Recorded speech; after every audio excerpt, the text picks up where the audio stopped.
Yeah, Lance, I know you Is there talked. any money on his Oh. Visa card? I know you talked about this a little bit before, but just how'd you guys kind of approach this past bye week, especially in light of having had one a couple weeks prior? We said we stayed with it pretty similar to what we've done over the past, some small adjustments. But things that we had also done in previous years was we put the game to rest on Monday and brought the guys in and watched the film and had them lift. We practiced Tuesday. We did not practice Wednesday, just based on giving an extra, decided to give them another day's rest, this time of year mentally and physically, and then practiced on Thursday and ran and lift on Friday again, and then practiced last night. Thought we had a good spirited practice last night. I know you guys have liked to do the Sunday night practices and having Monday off coming off a bye week. I know you've done it in the past too. What is it about that schedule for the week that you really like? Well, biggest thing, Michael, is giving them off. Usually you play on Saturday, so Sunday's been our chosen day off in the 7-day NCAA rules. But by not going on, giving them Saturday off as a team, we just feel it's good to get them back out, and we've, even through fall camp, we have good spirited practices in the evening, and it has worked for us that we bring them in on Sunday, get some things done, and then give them today off as their day off for the weekend. And we like it. I think the players have liked it. They've understood the reasoning behind it, and we decided to stay with it. So really don't practice. There's no football activity on Friday or Saturday. So to give them Sunday off completely, we just feel that you get into 3 days of that, you're risking being a little more rusty and out of sync than you want to be. And you mentioned moving on from the K-State game. Just how do you feel like the players were able to put that in the past and look ahead throughout the course of the bye week? How were they able to? How did you feel like they did in terms of focusing I ahead? tell you guys, I can't tell you how proud I am of this football team, of how they've stuck together, how they've through frustration and disappointment, they continue to work hard and be coachable. They continue to see that the margin is very small and own it, that we haven't made the plays at the right opportunities, and we've let some things slip by, but at the same time they continue to work hard and see that winning football is not far from our grasp. And then in terms of the team during the bye week, did you guys have a point of emphasis during when you guys did practice, or was it more We big kind picture? of went through some things that we continue to work on. We'll instill some more situational football like we continue to do, and things that present themselves, and review coaching points and things in all 3 phases that have crept up at times that have not gone our way, and we'll continue to do those situational things. You guys have won your last 3 games coming off of bye weeks. What do you attribute that success to?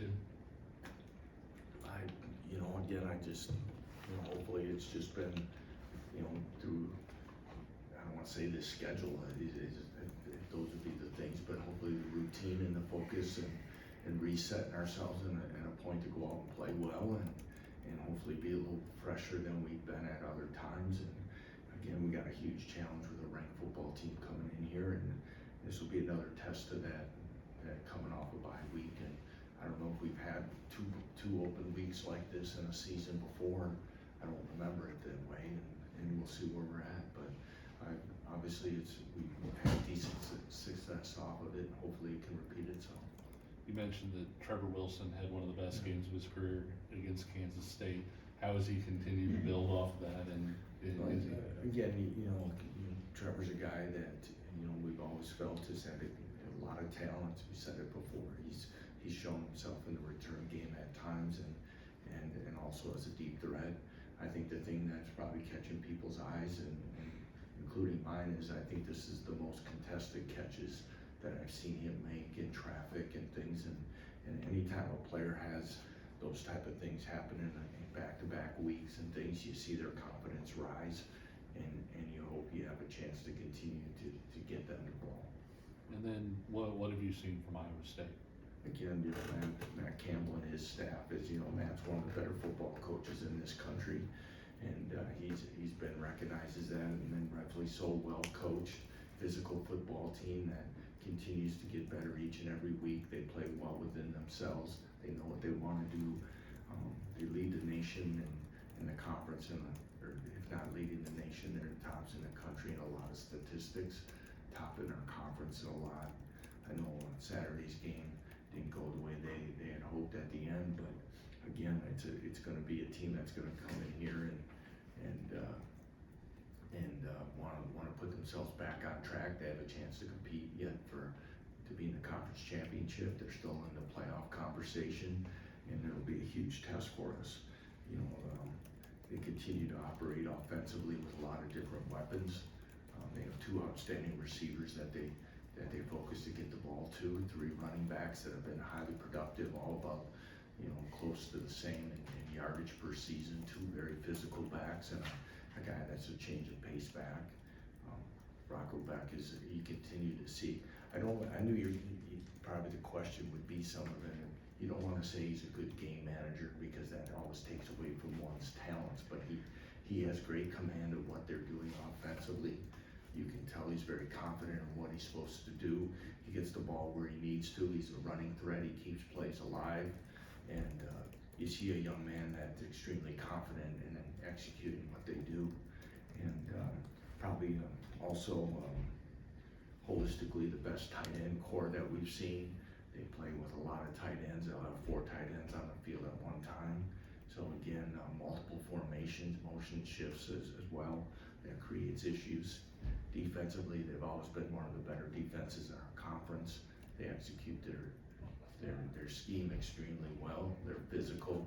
They utilize guys and rotate guys. And again, much like when we talked about K-State, they rotate enough guys to have depth and keep guys fresh for 4 quarters.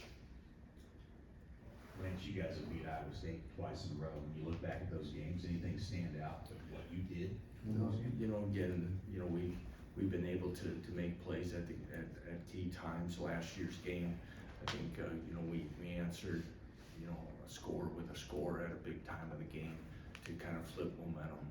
And again, explosively, we've been able to move the ball at times and you know, with our play action and doing things. Running the ball will be difficult, but I know it's something that'll be challenging, that we've got to be able to have a run game in this Saturday for us to have success.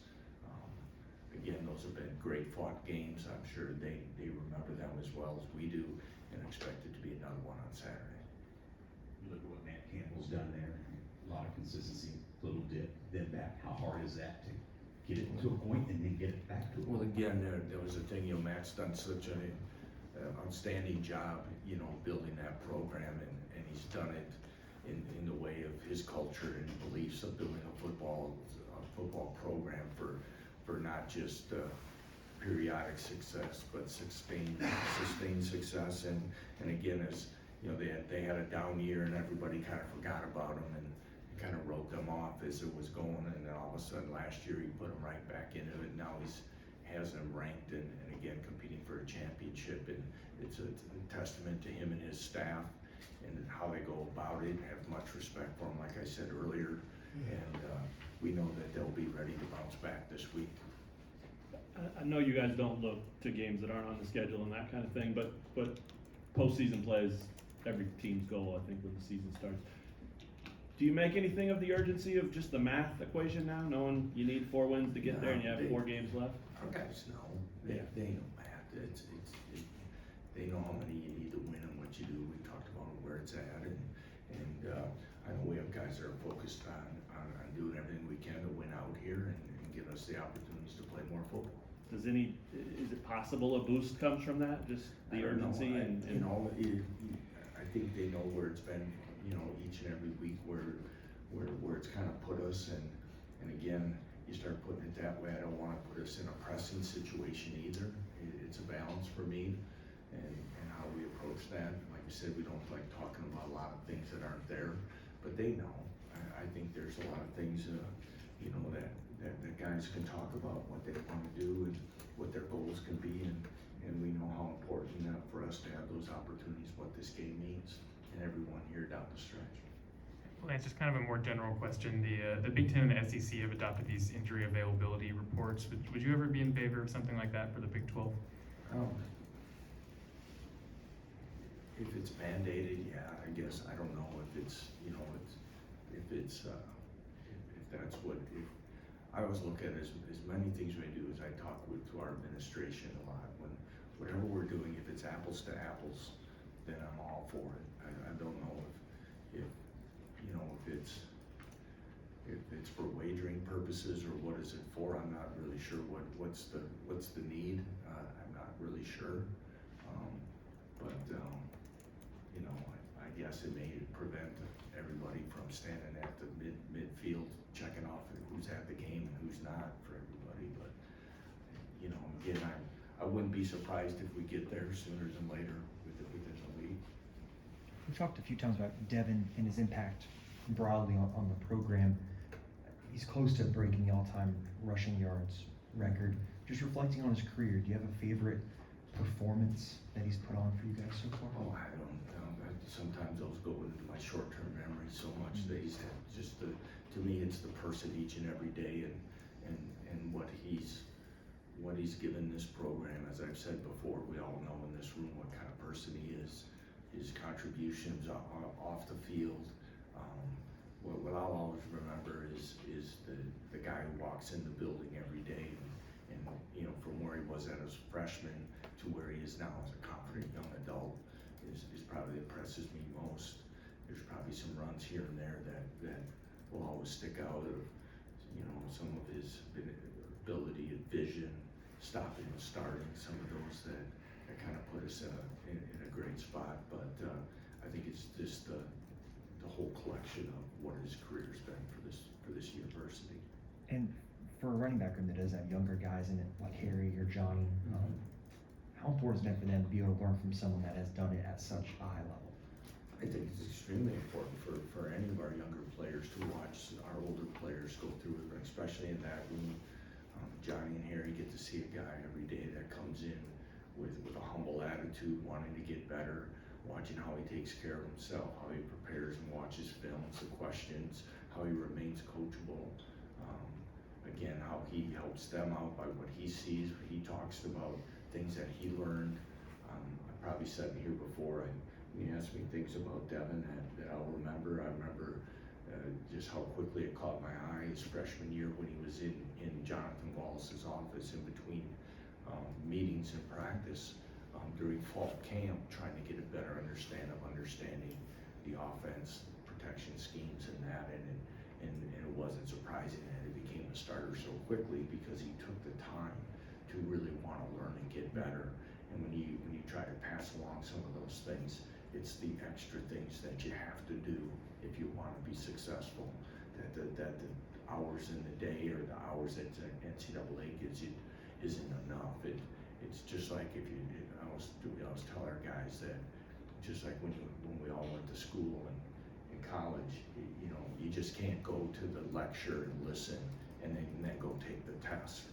You've got to be able to open the book and do stuff on your own that allow you to learn the material and learn it correctly. And that's sometimes what you have to teach young players.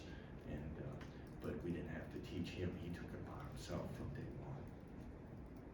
Obviously, as you enter this stretch of games where you play against a lot of tough teams and opponents, and at Baylor, who's kind of red hot, is there anything you're looking to see specifically besides winning, of course?